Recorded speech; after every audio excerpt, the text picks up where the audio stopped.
episode 11 of Cup of Chi, and I'm here today with a very special guest, Juan Hahn, who's in Madrid. He is an exponent practitioner of Yamamoto New Style Acupuncture System, and he's a direct lineage student of Dr. Yamamoto, and does lots of other things. Was working in A&E, worked as a medic, worked in emergencies, and had his own businesses as a very young man, and an avid motorcyclist. And you'll be very happy to know, Juan, that very shortly going in the man cave will be mine. That's cool. And cool. I have to say, I can't remember which, maybe if my teacher's watching this, he had one of these Harleys, or martial arts teacher, but I can't remember which one it had. I'm going to say, I think it was the Electroglide, or maybe, I'm not quite sure, but I remember it had no rear seat, and I had to sit basically on the back tire, and he rode that thing like a lunatic, like 90 miles an hour everywhere. Anyway, so here's Juan. Juan, could you give our viewers a little, I know your life has been very full and very rich, but a very brief interlude as to how you got to where you are now. Okay, it's difficult to make a long story short, yeah. But I was born in Madrid, my parents were from Germany. They met in Madrid, they fell in love, they married here. And so I spent my childhood in Madrid, but we traveled a lot, And I was also a diving instructor, diving in all over the world, And I had, when I was like 23, I had my own business, But all my life, my passion was taking care of other people, When I was a child, means I was like 5, 6. I carry everywhere a first aid kit. And I don't know, but I had a stethoscope, a real stethoscope with 5, 6 years, which I obviously wasn't able to use because I had no knowledge, But I carried everywhere, And since then, I always combined, I am a nurse, I combined acupuncture and Western medicine, Mm-hmm. And I think we don't have to choose, For emergency situations, our Western medicine is very good. If you have like a life-threatening situation, I mean, our medicine is fantastic. And I think for chronic problems, Chinese medicine, TCM medicine is very, very good, But in general terms, I think that it is always better to add than to subtract, Yeah, well, I mean, that's your background, isn't it? I mean, you're as you say, you worked in as we said, you worked in A&E, you were a nurse, you're trained, you worked in the UK. I'm a Western health scientist. So I did a 3-year degree in Sunderland University. It wasn't really what I wanted to do, but it was a good way of getting out away from home. I actually wanted to be a physiotherapist, but I didn't have the grades. I grew my hair long, got into rock music, and I hung out with my friends and didn't study enough. And that was my downfall for getting into physio. But I kind of made up for it. I went back and I did this health science. And then I thought about going back to physiotherapy, but the journey of going back and doing another 4 years or 5 years, it just seemed like, I'm going to be 30 before I'm a physio. And, but, life goes in a strange circle. It goes in the route. I wanted to be a fighter pilot. That was my ultimate dream. And that was just born out of fantasy. My dad worked in the aircraft industry. A lot of my cousins work in the aircraft or related industry to the aircraft industry in the UK. So I had this fascination with aircraft. So I thought, well, the logical thing is to fly them. But as you can see at the time, the eyesight wasn't good. So I don't know if the rules and regulations have changed now, but back then you had to have perfect 20/20 vision to fly. So that was the first entry point gone. But coming around then full circle a few years later through injury, getting into Chinese medicine, my belief system, so I had this like 3 legs of, Western medicine is the best, and get physiotherapy for the knee, and get the drugs and anti-inflammatories and electrostimulation. And it brought me to a point, and it brought me to that point where maybe I was about 50, 60, maybe even 70% better in terms of pain and mobility, but it just still didn't feel right. And it's when I went for Chinese medicine, the teacher said, it was never about the knee. Your route to healing has got nothing to do with the knee. There's a lot of other stuff going on in your body that's not addressed. And when those things like the pelvic alignment, the neck and my mid-back and tension, and my shock absorbency was poor, and I was probably staying up too late, not getting enough rest, drinking too much coffee, dehydrated, pushing myself without any adequate rest. And so it wasn't just the Chinese medicine, it was everything that came with it. And within 4 months, no more pain, and I was jogging. I've gone back jogging and running with no pain. So you're right. I think there's a place for everything. Like I have a joke with my patients, which is if you're in a car accident, the last thing you want me to do is rock up to the accident with, a bag full of needles and start doing acupuncture. You want to go to the hospital and get your CT or MRI or your x-rays, get your blood pressure checked, check you're not in shock, stabilize the neck.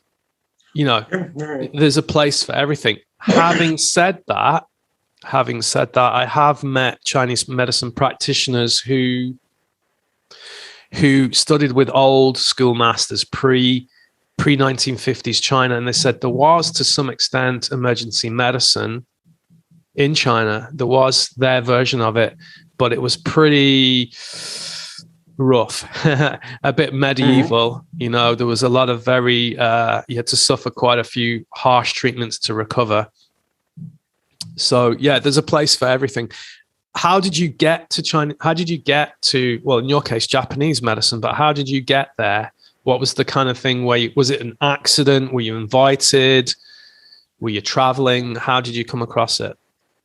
With Chinese medicine, with acupuncture? Yeah, I visited in the middle of the 90s, I think it was 94, a Korean acupuncturist, because I had myself back pain. And I was so impressed, how he worked. It was long time ago. In these times, we reused the needles, Needles were used.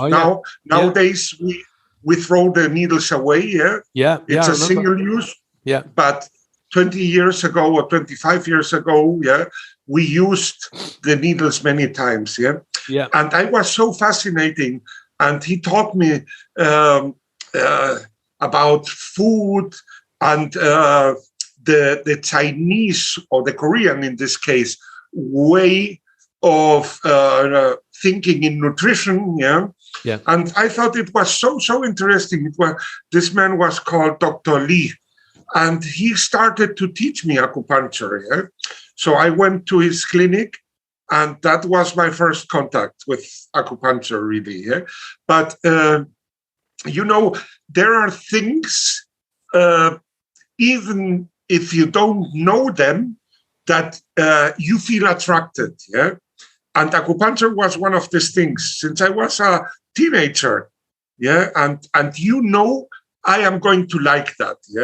Mm-hmm. And that was basically my feeling with acupuncture. And in fact, I fell in love with acupuncture. And since then, with more or less intensity, but I was always in contact with acupuncture and with TCM. Yeah. Yeah. I actually got your book. Your book came. Oh. Acupuncture y dolor. Is that how you pronounce it? Y dolor? I presume that's acupuncture for pain. Acupuncture and pain, yeah. Yeah. Yep. E mean and. So, yeah. I'm going to really have to brush up on my Spanish, though, Juan. That's the only thing. But I see you have a lot of combinations of techniques from different systems, which is great. But focusing, the emphasis I can see with my very basics Espanol is that it is definitely focusing in how to get the best out of pain reduction. And that's your specialist area, really, isn't it? I know you treat a lot of other things, but pain is your... Yes, I treat basically pain and neurological problems in my clinic. Yeah. And obviously... what's the percentage? Also, what's the percentage split pain and internal? Would you say 70% pain and 30% internal? Yeah. That would be a right guess. Yes, 70% pain, 30% neurological disorders. Yeah. And in all, what I love about acupuncture and TCM approach is that we have a very holistic way of treating the patients. Yeah. I mean, our medicine, which is fantastic, great professionals. But when you go with a knee, as you told before, you go with a knee pain to the doctor, they focus on the knee. But we make a musculoskeletal approach, an emotional approach, so important. I remember 20 years ago, doctors and nurses, colleagues of me, they laughed about that. When I said, look, emotions are so important. And emotions can provoke pain. And they thought, this crazy man, what stupid things. Now we have scientific proofs. That emotions change our cortisol, our serotonin, our immunity, very important. And the Chinese, they knew that 2,000 or 3,000 years ago. Yeah, absolutely. I mean, you were over here. When was it? You were over December, wasn't it? December, yeah. And you came over, and we did this seminar against all odds. And we did it safely and securely, and nobody got sick, and we're all good. So you can do it. It is possible. And I remember some profound things happened. The student that you treated, I won't mention her name, her shoulder is still pain-free after that one session. And we're now, middle of January. So we're 6 weeks on. Still no pain from one session. So, and that she was bugging me for months, and I'm doing tui-na and I'm doing balance method and different systems. So when you get it right, you can get it really right. It's not about whether it helps to be skillful and it helps to have the knowledge, but it helps, as you say, and you've always said this to me, to be flexible in your approach. We've had a few clients in, we've been using Yamamoto system, and we just didn't get anywhere. So we thought, okay, step back, let go of your ego, go back to what you know, try again. And we tried maybe a different system, and that worked. So it's having that flexibility in your work. But there was something I was going to say, but I've forgotten what I was going to say. But yeah, so for me, acupuncture kind of I had those three legs, that belief system, those three beliefs that Western medicine is king. And soon as I started getting this treatment, one of those legs of the belief system, which was Western medicine is the best, got pulled away. So my entire belief system collapsed. And I remember it was almost like an awakening. I was like, oh my God, this guy's only done a few things on me and already I'm out of pain. And it was an incredibly profound feeling to be out of pain, to feel that when I walked along the road, I was floating on a cloud, because I've been in pain for so long. And we're not here to replace anything. We're not a threat to anyone. It's a safe medicine. It's a medicine for all. It can be performed without needles, right? So we can use press seeds, magnets, cups with magnets. You can use acupressure. So you can apply some of these techniques. I know one of the students that came, Jason, he was saying that some of his clients have been with him, 20 years, and they don't like the idea of having needles because they're used to him doing his hands-on. But he's been pressing the areas on the skull and just holding it for even if he holds it for 10 minutes, and the pain's reducing. So the knowledge is there. It's there for everyone. You've been traveling. You've basically made it your mission. So you fell in love with acupuncture. You started learning, I presume, about acupuncture yourself. And then at some point you became a nurse and you got your Western medicine. So was acupuncture there before your Western medicine, or did it arrive during your Western medicine training, or how did it happen for you? It was more or less at the same time, yeah? Yeah. Middle of the 90s, yeah? Yeah. And did you find the treatment with the Korean acupuncturist, was it effective? Did you feel a relief? Yes, yes, definitely. With a couple of sessions, my low back pain was away. Yeah. You know what makes me laugh is there was a study done a few years ago. I'm going to say maybe 10 years ago, maybe less, called the Nice Protocol, and it was for the study of lower back pain using acupuncture. But what interested me was when I looked at the protocols, it was pretty much the same protocol for everyone. In other words, everybody with lower back pain was getting the same points. And then, of course, the Nice protocol, they said, acupuncture is ineffective. It doesn't work for lower back pain. And then I thought, right, there's a major flaw in that study because the people doing the study don't understand acupuncture. And I guarantee you that most of the people doing that acupuncture were probably maybe TCM Western style training, or maybe, had read it and said, let's, to me, it didn't feel like a true acupuncturist. As you say, we go for the root because your lower back pain could have been kidney function issues. My knee pain could have been problems with my pelvis. There's all these different route. And I say to my clients, it's very unlikely that Chinese medicine or Oriental medicine will actually become mainstream, because you need a practitioner that can adapt to every single person.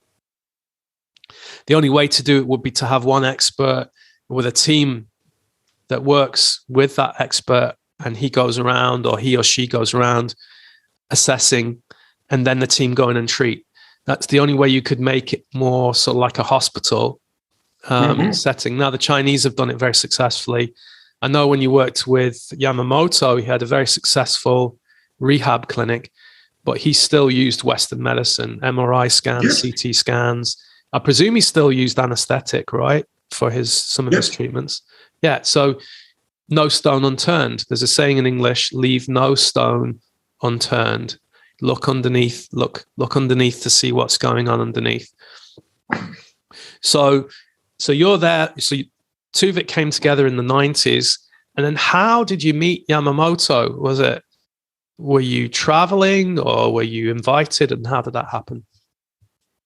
No, it was 2017. Because I struggled with YNSA, for many, many years. The first time I went to a YNSA, a Yamamoto New Scalp Acupuncture course, was around 2005, And for many years, I wasn't able to understand it. Yeah, and I wasn't able, obviously, to apply the whole system. Yeah, and in these years, I went to many courses in all over Europe. Yeah, I went to Greece, and I went to Italy and to Switzerland, and I took some courses in Spain. Yeah, but I never understood the system. Yeah, and when I went, one day I said, I want to go to Japan, and I want to be with Yamamoto, and I want to see how he works. So I got in contact with Helen, his wife, yeah, and I said, I would like to visit you, yeah. And they organized like a seminar, one every year, yeah. And that was in November. Yeah. And they said, okay, come, you're welcome, yeah. Wow. And imagine just 20 people all over the world, one time at the year, yeah. So, and at this time, we saw with Yamamoto 80 patients a day, because I always say he was old, because some years before, he treated 200 people a day. Yeah? Wow. So it's amazing, incredible. And at some point, you know, all the knowledge, all the pieces of the puzzle came together, they match, and it was like a light going on in my head, yeah? Yeah. And I returned to Spain, and something really changed the way I worked. Because before, I was very classical TCM orientated, classical acupuncture, yeah? Yeah. And from this point on, I achieved results, sometimes very fast, sometimes few needles, sometimes one session just in 2 minutes, yeah. And since then, I have treated almost 8,000 patients just with YNSA. Yeah? Fantastic. And it was like amazing, yeah? Yeah. But it was amazing also because Yamamoto, Toshikatsu Yamamoto, is an amazing person, yeah? I mean, I am so thankful, and he's so open-minded, yeah? And he's so generous. And it's not just the system, it's a philosophy, yeah? Yeah. It's a philosophy of generosity, yeah? Yes. And it's also a very, very flexible, very full of respect for other systems, yeah. And as you said, he works in a hospital in Michigan. He has a rehabilitation clinic in Miyazaki, where he combines physiotherapy with needles. The recovery time of the recovery time of the patient is with needles like 50% less than without needles. Yeah, amazing. He has like imaging at his clinic, yeah. So why not? Yeah. Why not? It's not a question of you don't have to choose, yeah. No, you just have to focus. I think, Anthony, the point is you have to focus that important in our job is the patient. So we have to do all what we are able of to help our patients, yeah. Yeah. And as you said before, sometimes our egos are bigger than the patient's benefit. Yeah. Yes. Yeah. I had a lady call me yesterday about an issue she was having, and she was adamant, you know, she's going to come in and see me, and I need a treatment with you. Like, you're the guy that's going to fix me, sort of thing. And we had a discussion about a condition, and I knew within 10 seconds of the conversation, I couldn't treat it because there were some structural abnormalities in her body. And I said, have you ever had that checked? Have you ever had an MRI? No, I never considered that. I was told I was okay. I just had blah, blah, blah. And I said, no, I can tell you now, If that doesn't look right in the mirror, you need to go and have a scan, right? Mm-hmm. And it's having that ability to, you know, sometimes I think when we're not so busy as a therapist and maybe we're not making the money we think we deserve to make, we think we'll take on everything. And probably that's what I did in the beginning. You just said, yeah, come on, I can treat everything. And then you get a lot of frustration because sometimes when you start off in practice, you get all the debris. You get all the people that want to prove you wrong, or you're the new person in town and they want to test you. But after a while, you start to see through. You start to know, okay. A teacher of mine used to say to me, never step out of your limits. Never put yourself in that position where you're outside of your knowledge base, because it will trip you up.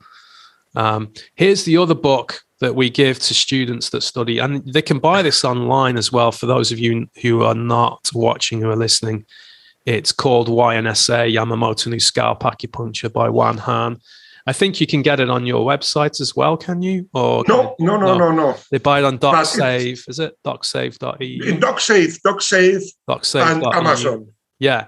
Now, for some people reading it, it may not make sense, especially if you're an acupuncturist. You do need to do the training, because this is basically your training manual. And I think Juan's going to be here in 6 months, Juan, not far to go, and it'll go quick. And yeah, we go again. But what I love about it is that philosophy. And you can see that it's a philosophy of openness, of idea sharing. Already the students we've trained, or you've trained in Highland here, are communicating with each other. They're talking about cases and successes and frustrations and successes. And you get that anyway with other systems, but it seems to be a little bit more so because it's instilled in them, you know, to be open and to try everything.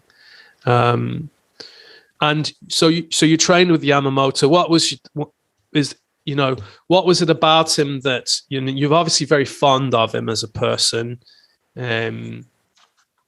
What was it about him? What were one of his greater qualities as a practitioner, as a doctor?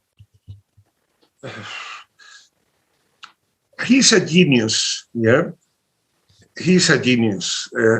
It's like Mozart. Yeah. So there are people, they are just genius. Yeah. But the greatness of him is he's a genius. He's probably one of the best acupuncturists in the world. Yeah. And he's humble and he's generous. His generosity to share. Yeah. He doesn't keep knowledge for himself. And I think this is so great. Yeah.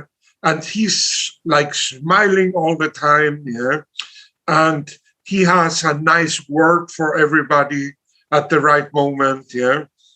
And I think this attitude is very important. If you are a bad person, I think you can't be a good acupuncturist or a good health professional. Yeah. It's impossible. Yeah.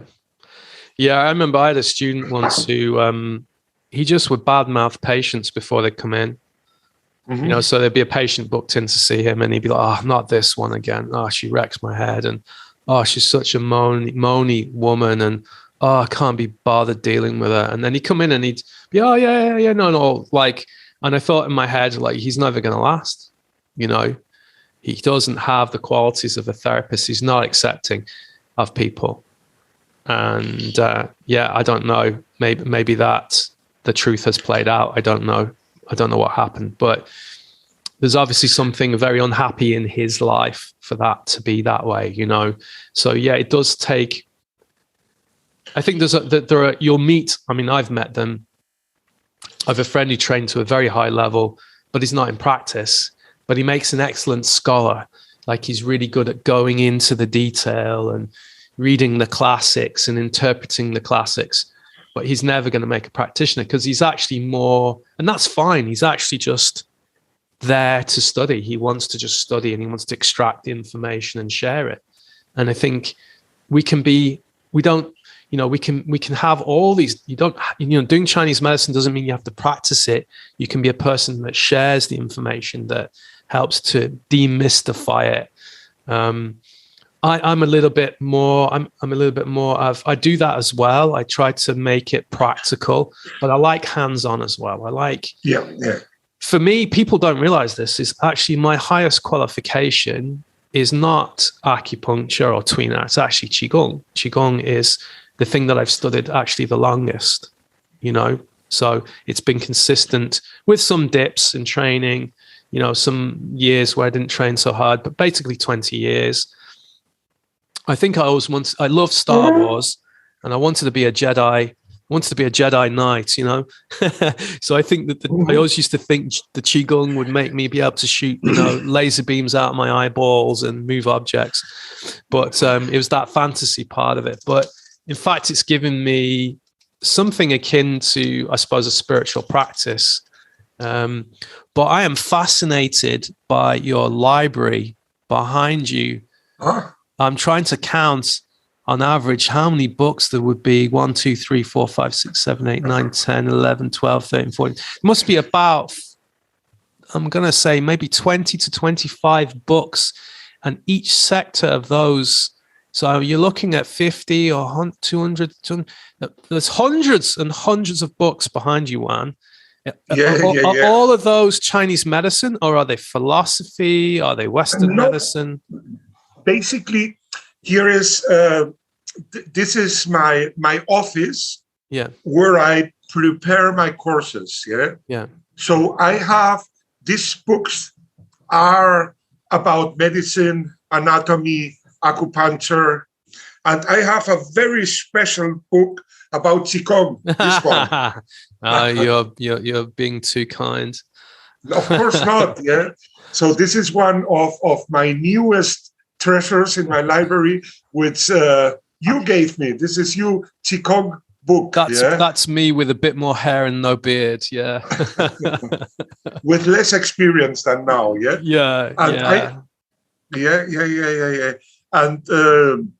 you gave me this book last December. And qigong, I mean, it's so interesting.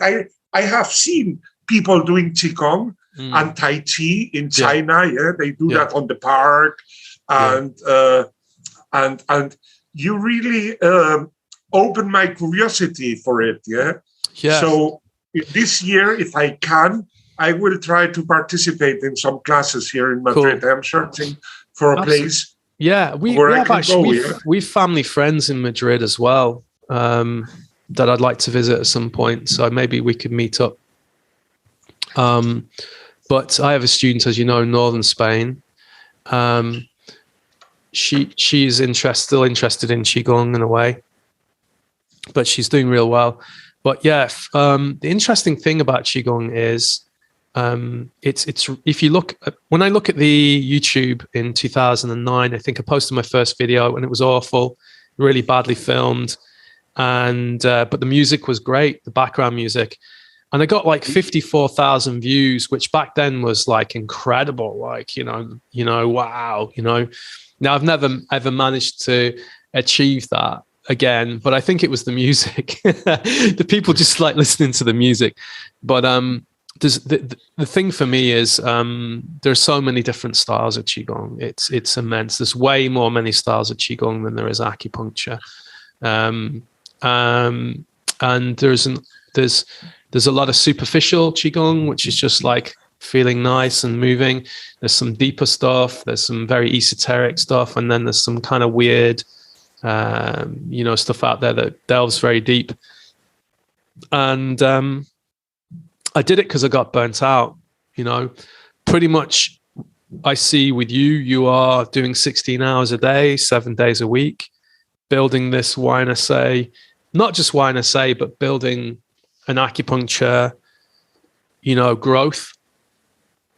And I can see why you're doing it because of the passion of it. But we do have to mind ourselves.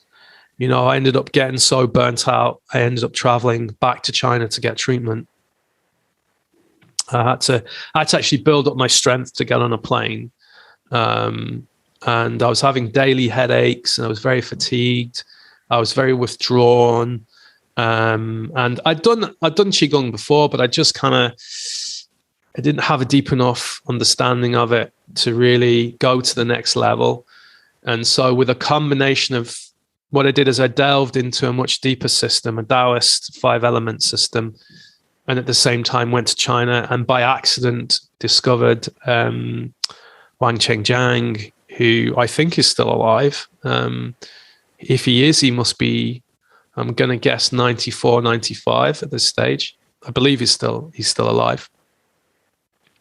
And he reminded me of me in a way, and that's not egotistical in any way. He was an ordinary man with no real major interest in qigong. He was working as a journalist. He was writing sort of general life magazines, like things about life in China.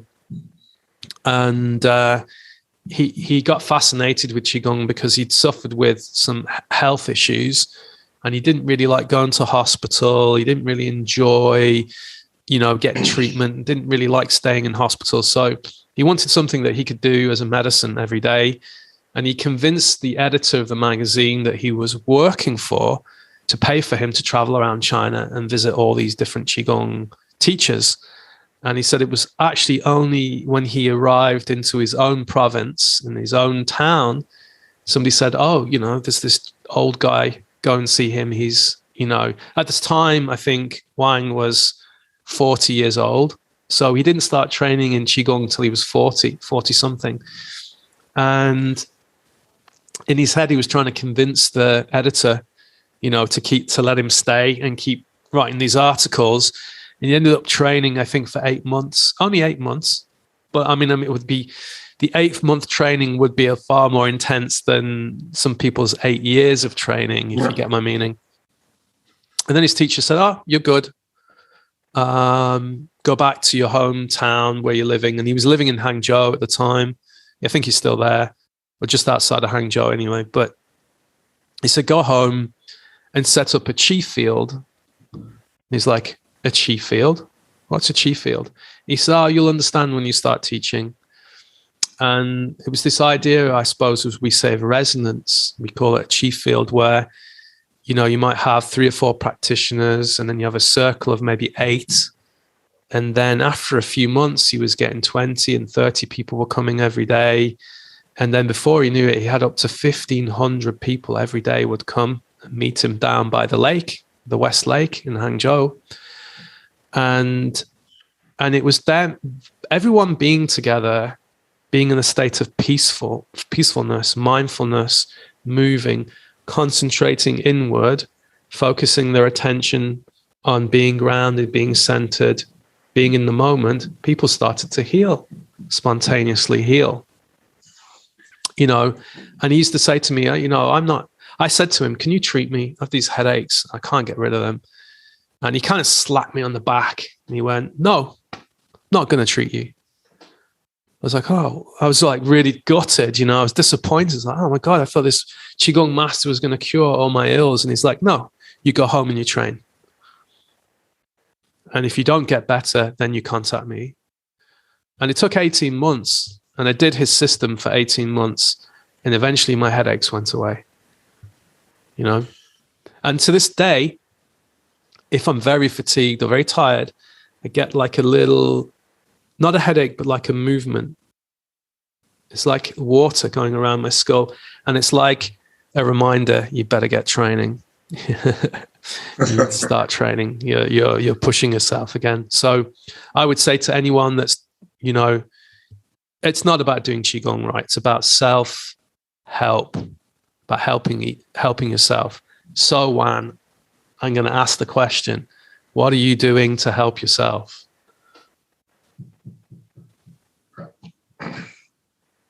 I try to help others. That's a very diplomatic answer. But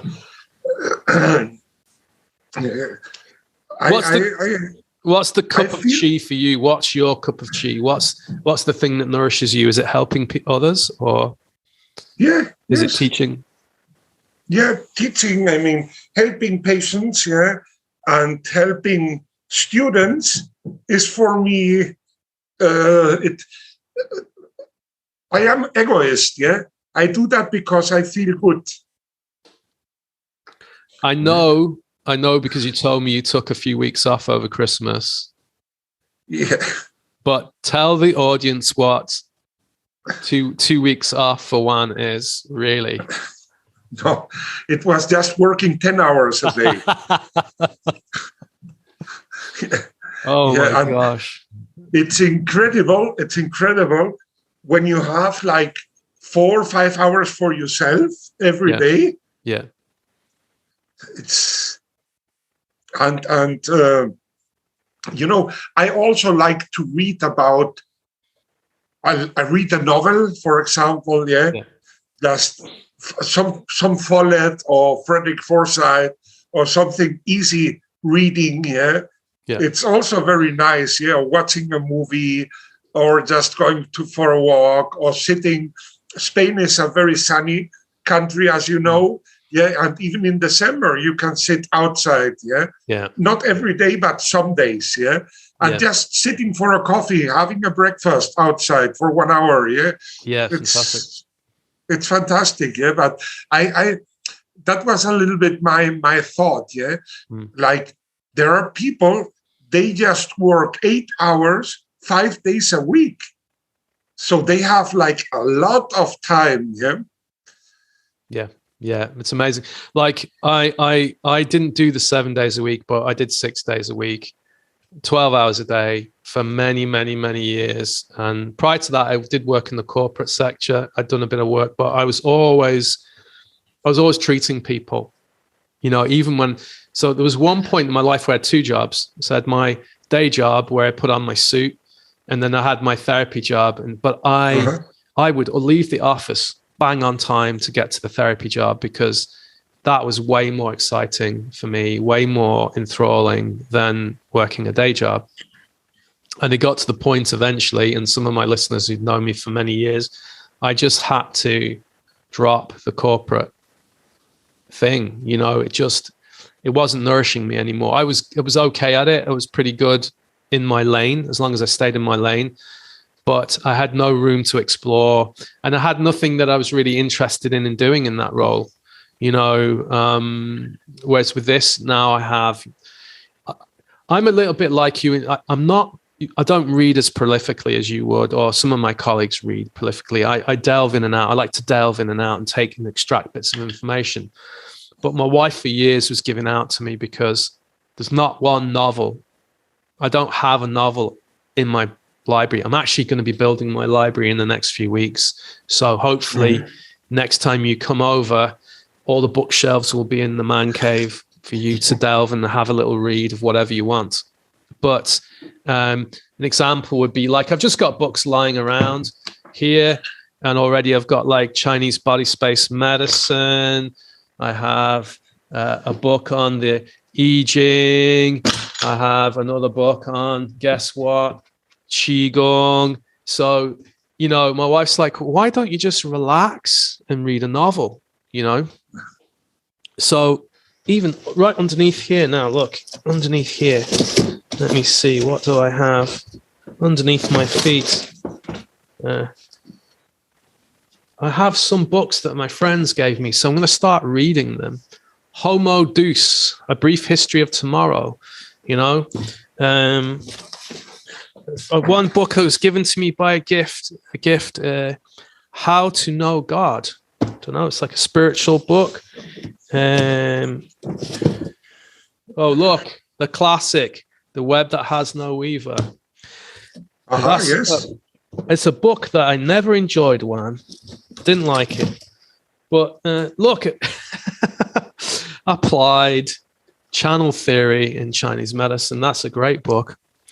Another master who passed away recently.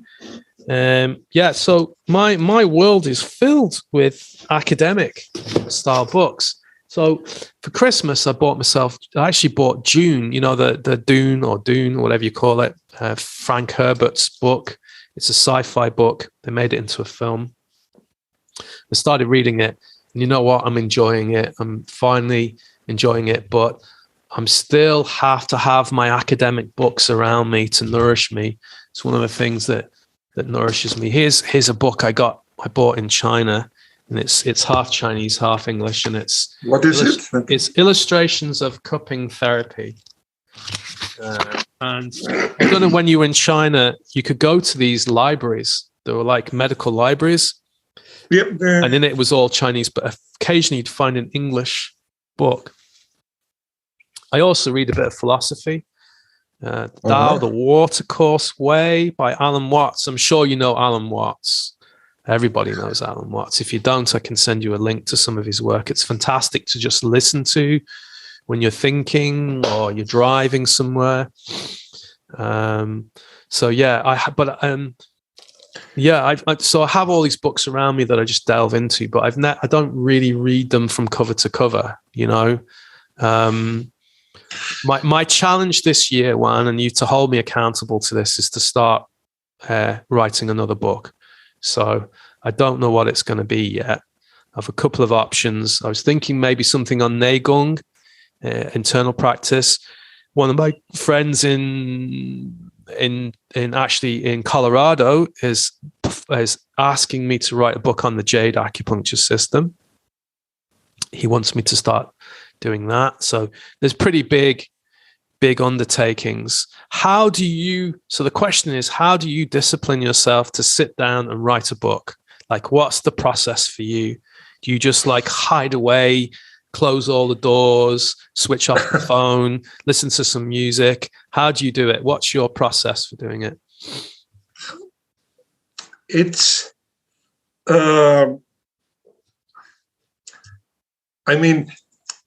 if you are my friend, I would say, Anthony, don't write a book. Don't do it. Don't do it. In fact, the last book, Acupuncture and Pain, there is a doctor called Natalia, and she helped me with this one. Yeah, Natalia Salas. She's a medical doctor. And I said, Natalia, please, if I tell you someday I am going to write a new book, hit me on the head with a stick. Yeah. Hit me. Say, no, don't do that again. Right. So you have to be like a little bit mad to write a book, because, you put so many hours. Yeah. Yes. It's the worst business you can do. You lose money with a book. Yeah. Yeah. But it's also a little bit also about compulsion. Yeah. Yes. Yeah. And for this last book, I remember I was like sitting until many days until 6 o'clock in the morning. Yeah. And that's a big book. Like, that's, I'm leafing through this. It's huge. Like, you're talking nearly 400 pages. So I had to force myself to stop working on the book. Yeah. Yeah. Because it was like a drug. Yeah. Yeah.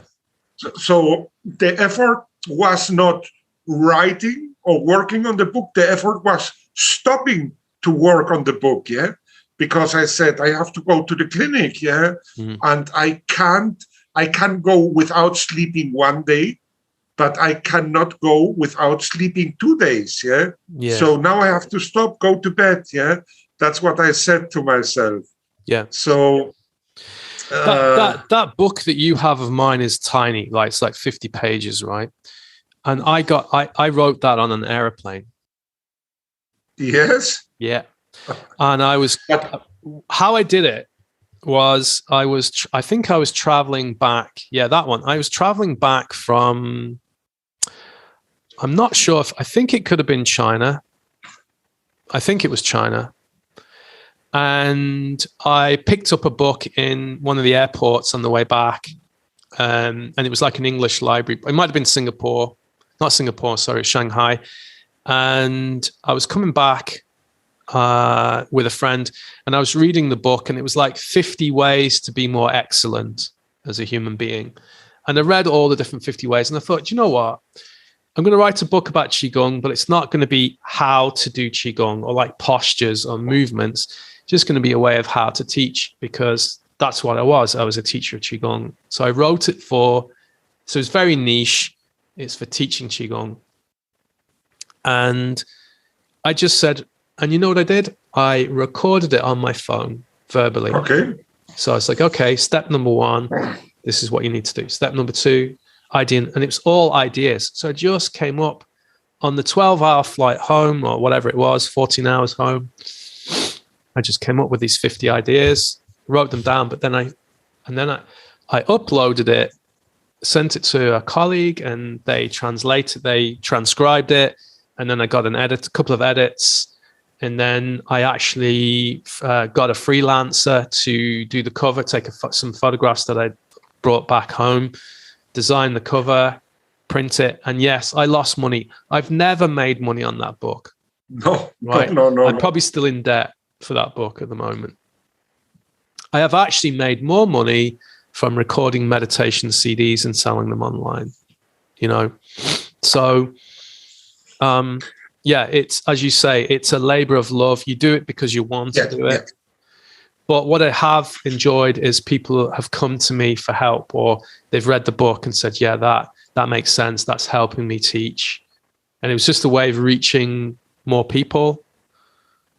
So I don't think there's that much money in this business anymore, really, unless you're writing Harry Potter, Yeah.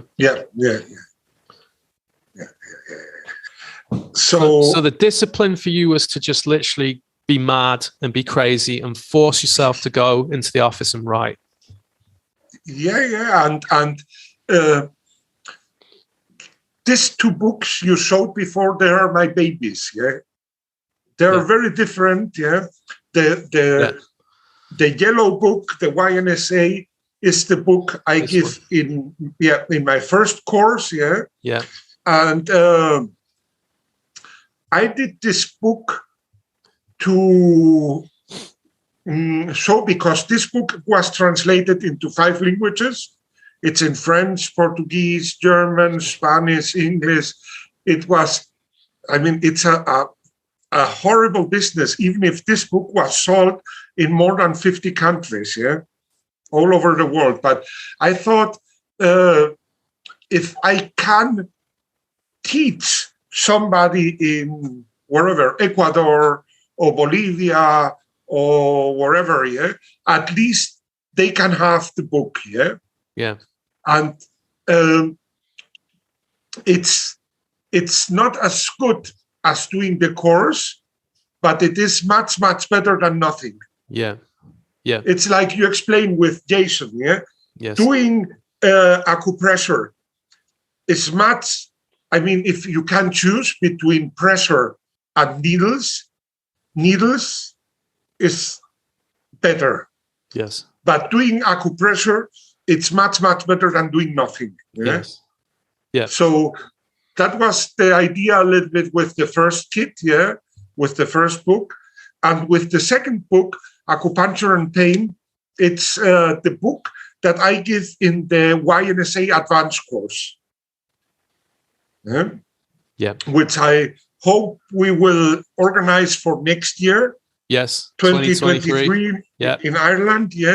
And it was, I started to write this book in Peking like 9 years ago, when I was taking a course in a hospital with acupuncture and pain. And so it took me 8 years to write this book. Yes. And it was last summer when I really said, I have to finish that. It's having like an unfinished project was very uncomfortable for me. So I said, in this month, from spring to summer last year, I said, I have to finish that. And it was like I was like a little bit mad. And I am happy that I closed this cycle. Absolutely. So What's it like going to Mexico and teaching for a month and just everyday teaching? It's a fantastic experience. Yeah. I went to Mexico 2 years, a whole month. This year I am going to travel to Mexico, but just 1 week.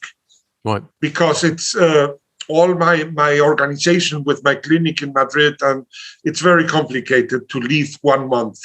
But it was a fantastic experience. Yeah. And in my last trip, I was in contact. It was a fantastic trip, because I went into a hospital where they made acupuncture.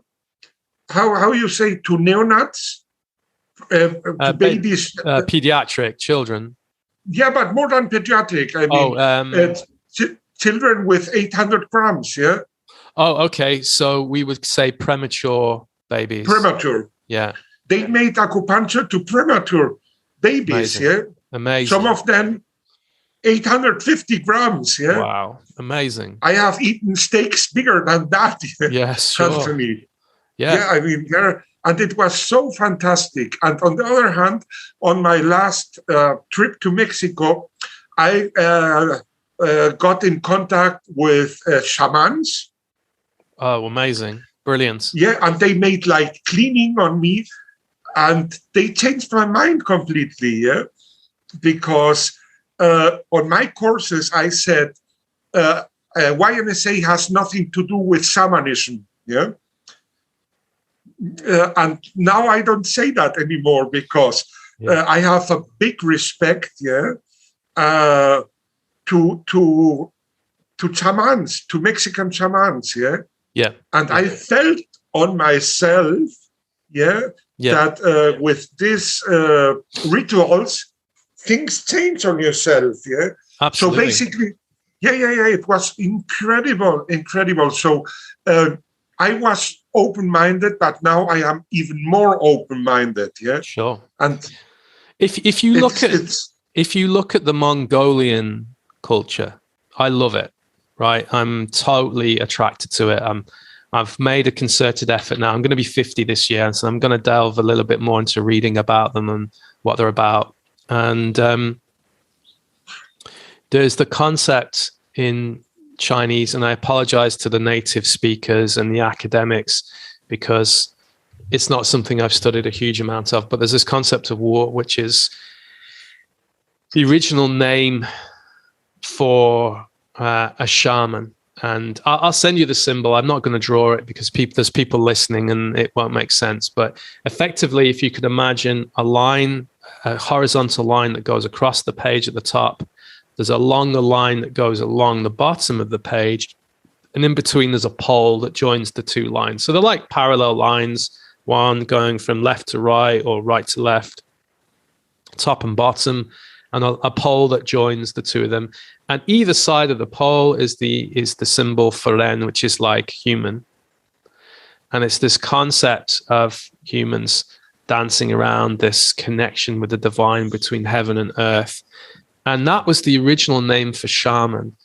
And a shaman in that culture, in that sort of more pre-civilization, was considered a doctor as well. It wasn't just, a soothsayer or somebody who predicts the future. Or a lot of shamans would change their consciousness to solve problems.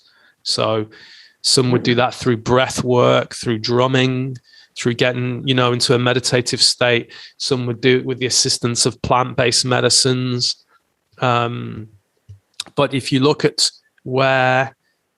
shamanism, there's a lot of evidence showing. I mean, it's in every culture. There's always been a shaman in every culture. It's just the written history or the indication shows that traveled across, actually, from what we call Siberia, Mongolia, and then possibly over into America and down. So there's an indication that perhaps, I'm not saying for certain, but perhaps Middle America, South America are more strongly related to Mongolian people, and some of the Native American people were probably more or less, to some or greater or lesser extent, East Asian in origin. And you can sometimes see that, not always in their features, but sometimes with their eyes.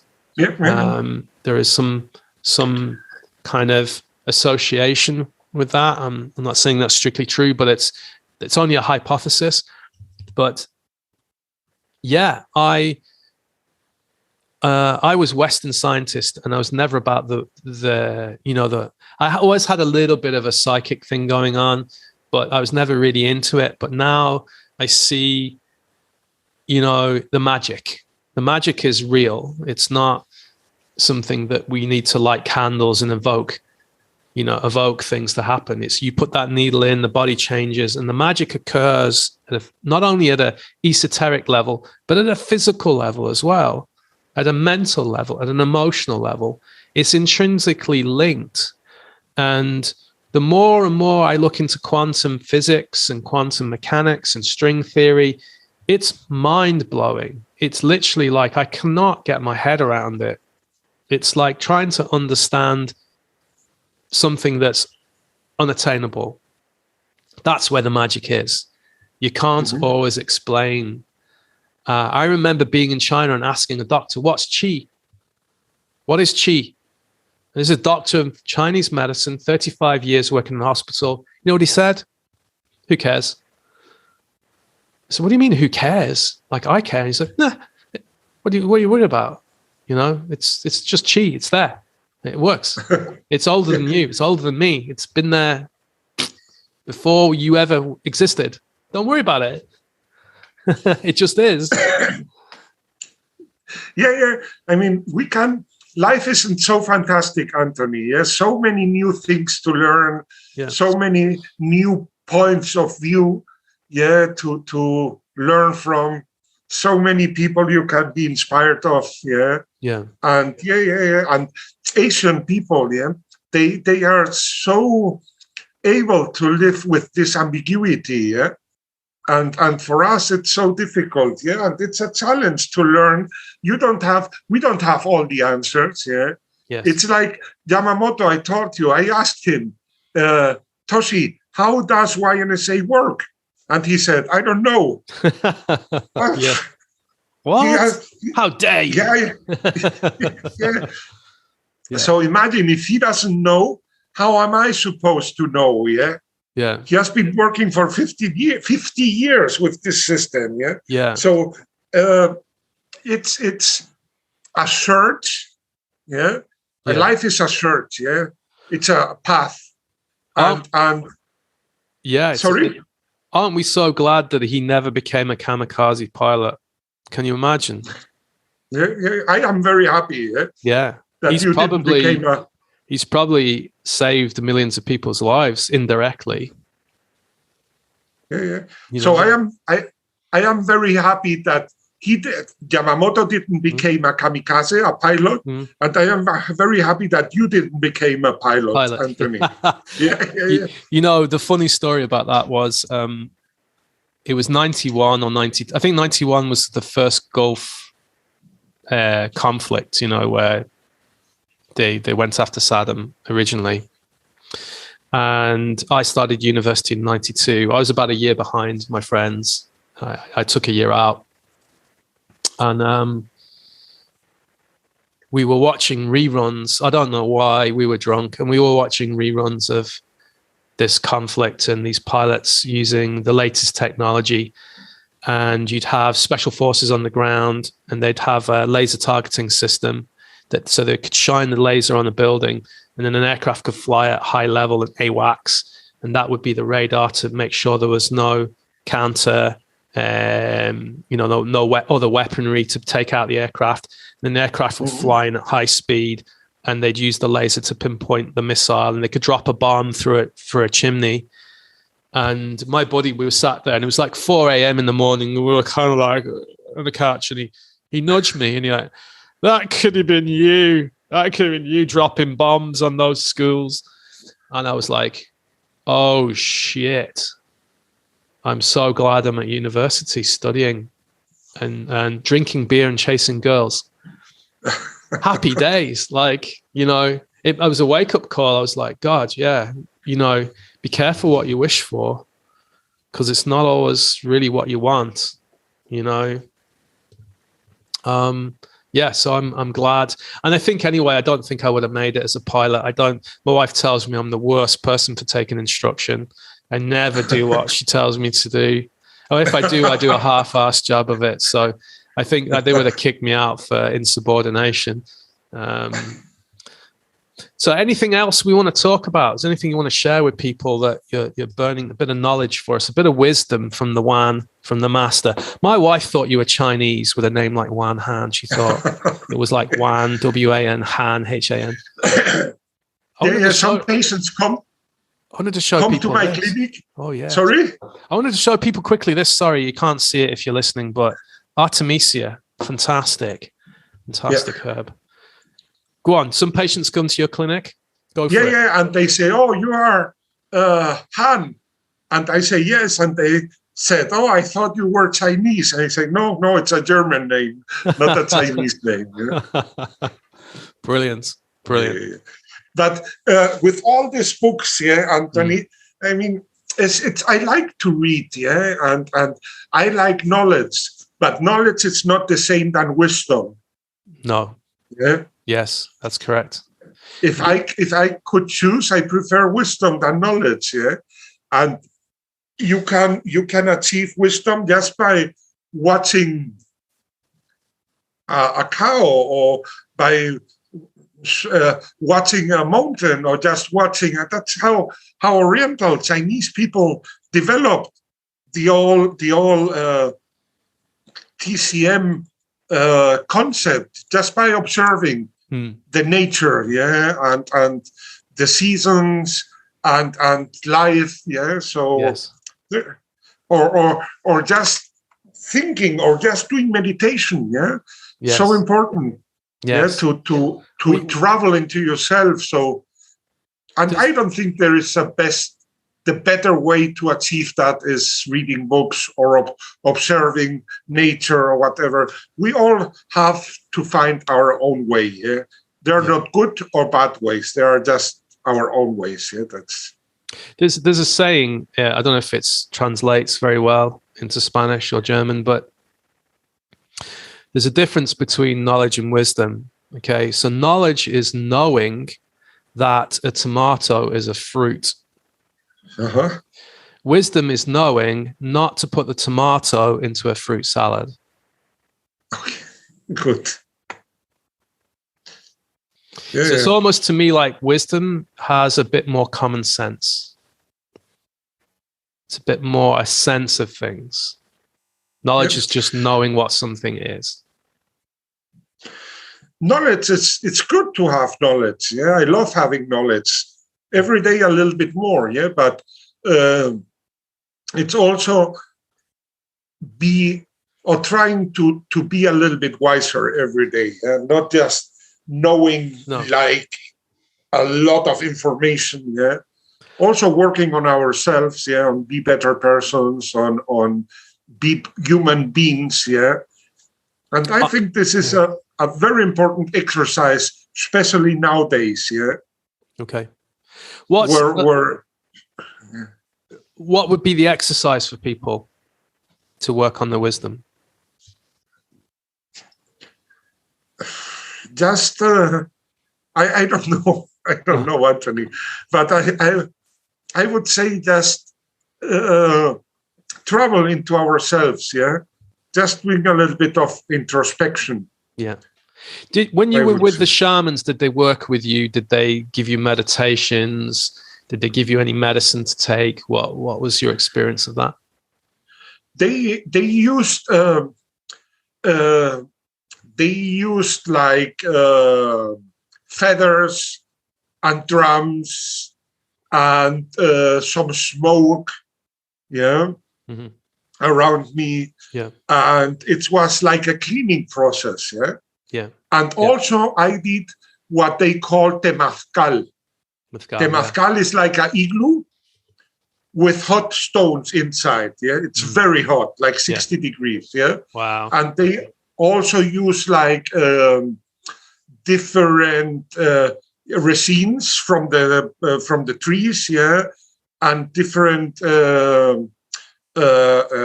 leaves and different smells. Yeah, and it was like being.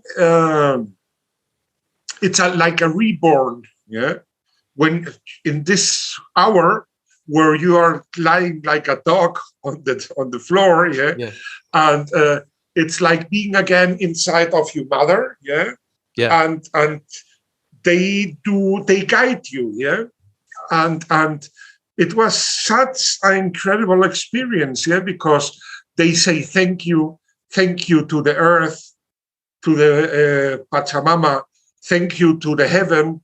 Thank you to such simple things we forget, Just like thank you to the trees, thank you to the birds, thank you to the water, And when I live in a big city, Madrid, 7 million inhabitants, and I don't see people saying thank you to the heaven, thank you to the sky, So. I think this could be a nice start, Just stay in front of a tree and say, thank you for being there. Thank you for making my life better. Yes. Thank you for giving shadow when it's very hot. Thank you for cleaning the air, Yeah, look, there's a whole Taoist qigong system where they work with trees for cleansing and healing. And you literally, there's the same thing. You have to approach a certain tree. You get within a certain distance of it, and you have to have enough sensitivity to sense its energy and its grace and its magnitude. And some trees will ignore you. You know, when you get sensitive, there's this idea they have personalities. And you don't have to be a qigong master to do this, right? You just have to have that open-hearted, that openness to. I mean, we forget these are creatures, right? They're creatures not like me and you, but they've been here a lot longer than us, and they'll be here after we go, hopefully. And you know, they are the ultimate expression of being anchored into the earth, yet reaching for heaven. So they're a beautiful expression of meditation, of moving with the weather, of bending, of being flexible enough to bend and yield, knowing when to retreat and to let go. So they let go sometimes of their leaves, some types of trees, knowing when to grow and expand, knowing to cover and protect, knowing how to nourish themselves. You know, it's they're fantastic when you think about it. And yeah, without them and without probably a lot of the sea life, we wouldn't have the air to breathe. You know, the plankton produces a huge amount of oxygen as well. So yeah, I think that the lesson I'm getting from you there is one of gratitude, being thankful for this experience of being here. Yeah. And so, what music are you listening to at the moment?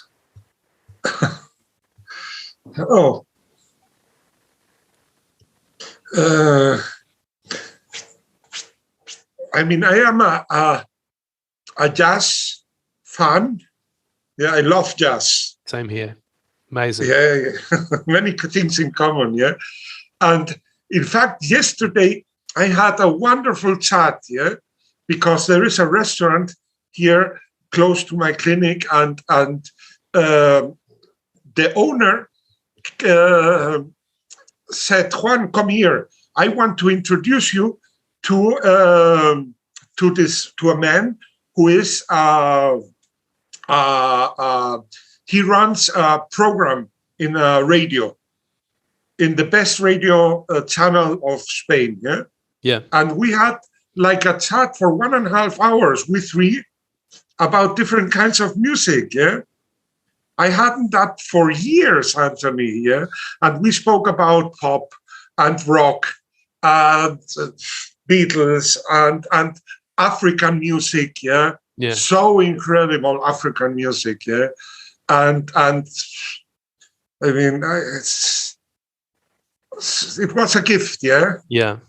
Myself and my wife, we were in Denmark one year for like a weekend break, and we went to the Tivoli Gardens, and that evening you had these guys with bicycles, and you could sit at the front of the bicycle in like a double chair, and they would cycle you to different venues, and it was a jazz festival. And back then you could smoke indoors. So there was all these people like smoking, cigarettes out of these long cigarette holders, drinking their cocktails, listening to jazz. And we thought, oh, this is rather delightful, and we had such a good time. It was such a good fun. And there's something, I think, for jazz, for me, opens up the mind because it's so it's like random chaos. It's like all the neurological synapses are firing. And so I think it's really, really good for the brain to kind of wake it up and get it thinking.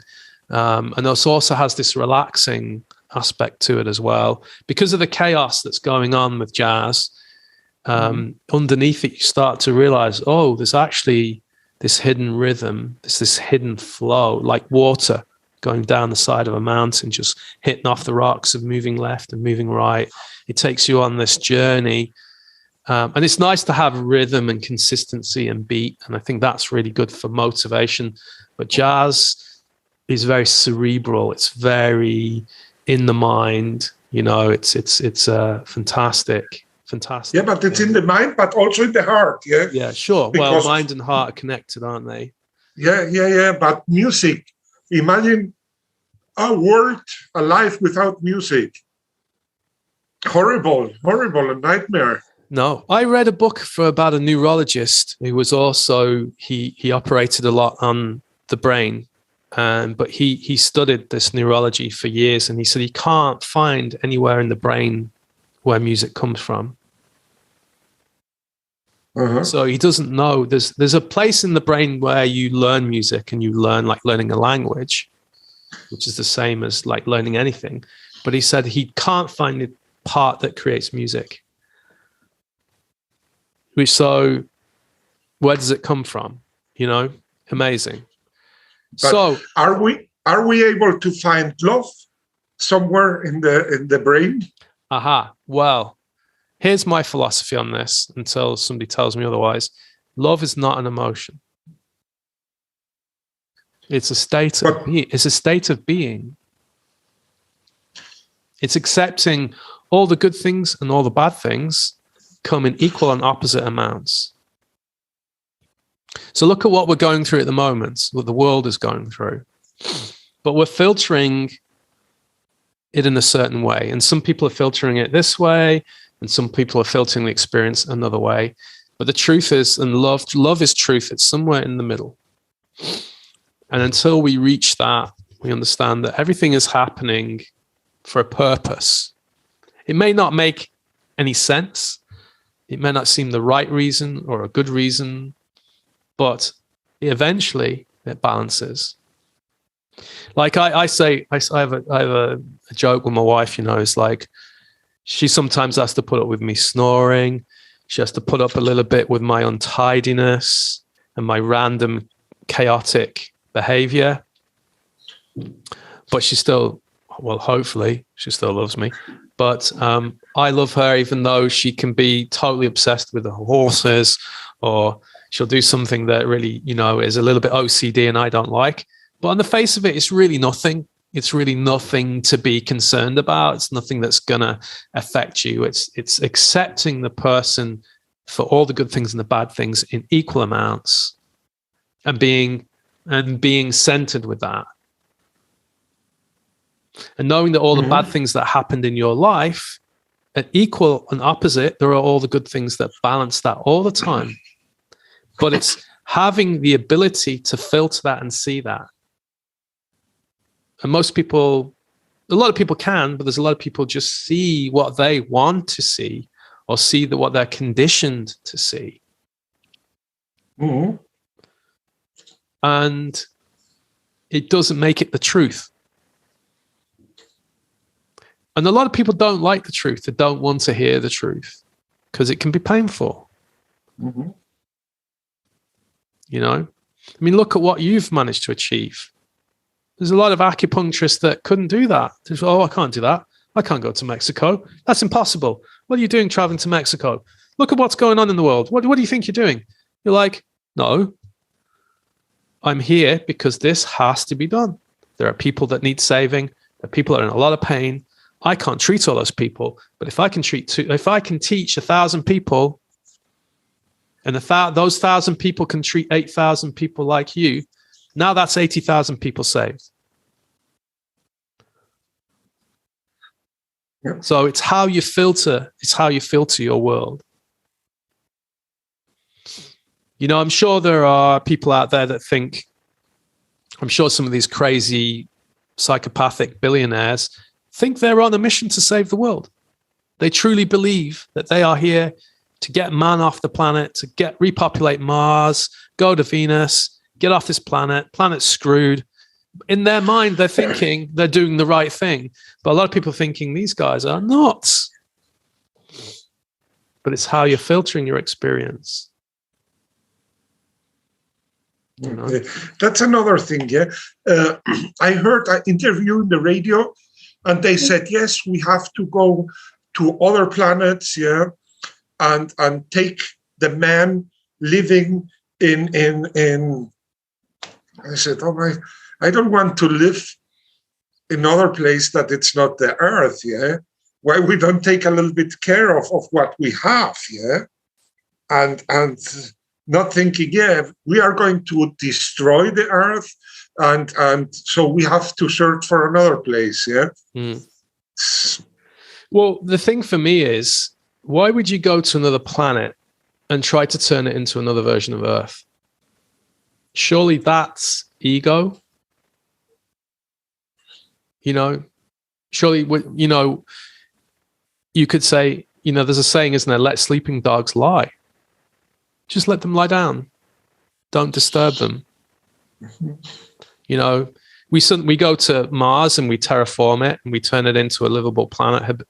You know, it's no longer Mars. What does it become? Earth 2? Yeah. You know, and then what? So happens? yes, we should learn that we are just a part of everything, and not that everything belongs to us, and yes, that we can do with it whatever we want. Yeah, exactly, exactly. That's the shift that's needed. I mean, no harm going and exploring and observing and looking at things. But, you know, too many times we put animals in a cage to observe them and we don't give them their freedom, you know. And sometimes we have to do that to preserve the species. I get it, because we've made so many disasters.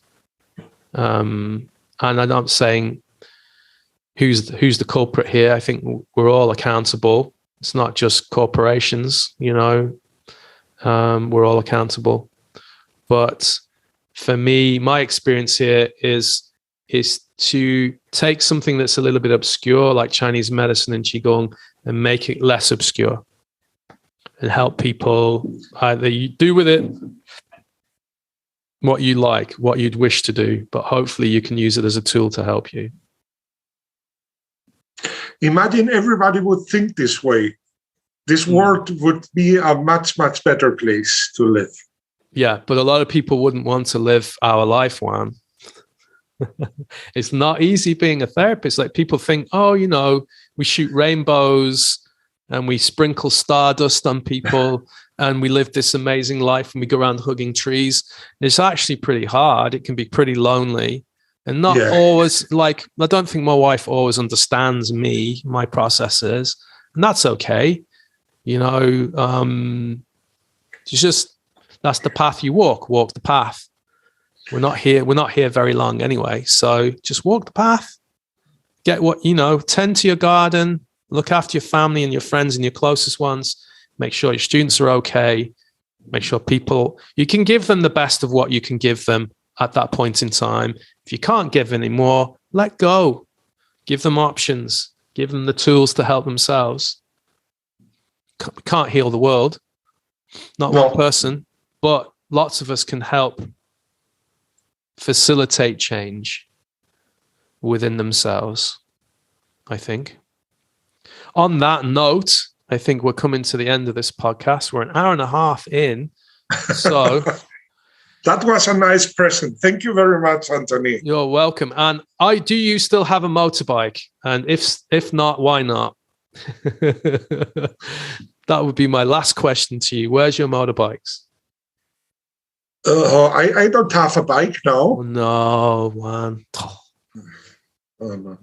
I will give you my motorbike as a present when it's finished. Okay. You can have it and look after it, because I don't think I'm ever going to ride motorbikes again. Not until maybe I'm a bit older and the kids are grown up.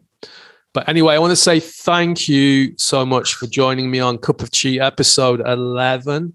If you want to know more about Juan and what he does, look at the links in the descriptions in the podcast or in the YouTube channel, and you can follow him on Facebook, Juan Hahn, and he has his own website as well, which is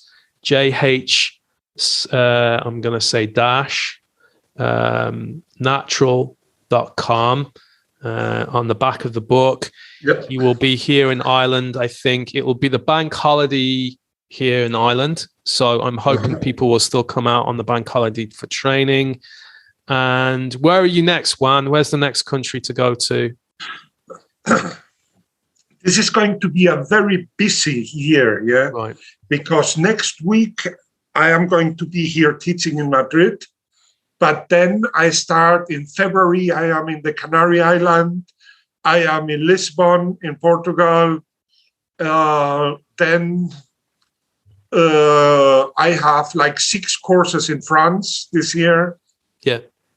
Six courses in the north, in Normandy, and in the south, in Toulouse. I will be in October again in Mexico, in September in Switzerland. In a school called Chiway, the oldest school in Swiss for TCM. And in November, I am going to be in Peru, in 3 cities in Peru. Amazing. Yeah. And I asked there, the House of Acupuncture is the organizer. And I said to him, please, I want to try ayahuasca. Oh, in cool. Peru. Brilliant. Fantastic. Yeah. A friend of mine is coming on the podcast, actually. I'll send you the link when he's done. He's just come out of the jungles of Peru. Unfortunately, he broke his arm in the process. I think he was off-roading, but he came out of it okay. He's all good, but he went into the jungle and did the ceremony. So I'm dying to get him on the podcast and see what his experience was. But it's appearing everywhere, ayahuasca. But I'm always conscious of doing it in its more authentic setting rather than this, what I call tourist ayahuasca, where people are just doing it really just, make a bit of money. And so, yeah, I would love to find out how you get on with that. That would be a really interesting thing. Maybe after. I'll tell you. You don't get rid of me, Anthony. No, I might disappear or you might disappear, but we'll always be in contact. So thanks very much for everyone for listening and watching. Please subscribe to the channel, help this grow. If you're interested in finding out any more information, you can reach out to Juan and his website on Facebook. And we'll see you in July for the Foundations course. Again, YNSA Foundations course is a 2-day super intensive training open to acupuncturists, doctors, nurses, bodywork therapists who want to start on their journey. And the only requisition, the requirements, is to come with an open mind, fully refreshed, and a thirst for knowledge. Thanks very much, Juan. Have a fantastic day, and we'll talk soon. Okay. Big hug from Madrid. Thank you very, very much. Thanks, Juan.